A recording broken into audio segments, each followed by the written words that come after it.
G'day guys, I'm Matt from KCK Lubricants. Just wanted to do a really quick video today on the more common of the brake fluids, the DOT3. A lot of different uses, a lot of different applications, and probably one of the more popular brake fluids out there on the market.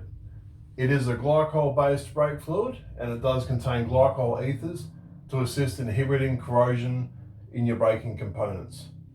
It's also hygroscopic, so it will absorb moisture. Generally we find 1 to 2% per year, depending on your application and the environment you live in. Dry boiling point, 205 degrees C, wet boiling point, 140 degrees C. So it's a pretty good performer, a bit of an all-rounder. It does also mix with the DOT4 and the DOT5.1 brake fluids, but being glycol based, it will damage your paint if you have a leak or a bit of a spillage. So that's a really quick rundown on the DOT3 brake fluids. Hope it was helpful. If it was, give us a thumbs up, share it with your buddies. Any suggestions on future content, leave a comment below. We will be checking it. Make sure you're subscribed, and thanks for watching.